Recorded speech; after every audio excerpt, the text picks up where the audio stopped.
என்னப்பா அது? சூசைட் அட்டம். சூசைட் அட்டெம்ப்டா? சாவு சாவும்ல செத்த பேர நீ என்ன பண்ணீங்க? தூக்கு மாட்டிக்கிட்டேன். தூக்கு போட போறியா? என்னடா சாப்பிட்டு பாக்கு போட போற மாதிரி சொல்லிக்கிட்டு இருக்க? எதுக்கு? அவங்க விட்டுட்டு போயிட்டாங்க. அங்க விட்டுட்டு போயிட்டாங்களா? கிடைக்கிறது கிடைக்காம இருக்காது, கிடைக்காம இருக்கிறது கிடைக்காது. என்ன பண்ணீங்க? எப்ப பண்ணீங்க? நிலையில சேலையை கட்டி தூக்கு மாட்டிக்கிட்டேன்.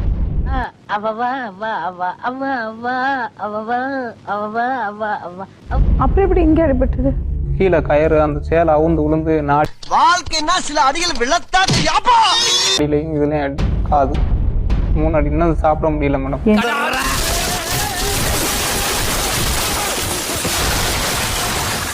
7 மாசமா என் கூட தான் மேடம் இருந்தாங்க. இவங்க இருந்ததுனால இப்ப என் ஊருக்குள்ள எப்படி பேசுறாங்கன்னு தெரியுமா மேடம்? பொண்ணு பார்க்க போனதுக்கு நீ யாருன்னு கல்யாணம் முடிச்சு வச்சிருந்தவள எங்க அப்படின்னு கேக்குறாங்க. ராஜா புஷ்பா புருஷனாமா நீ அண்ணன்ட்ட ஒரு வார்த்தை சொல்லிருக்கலாம்.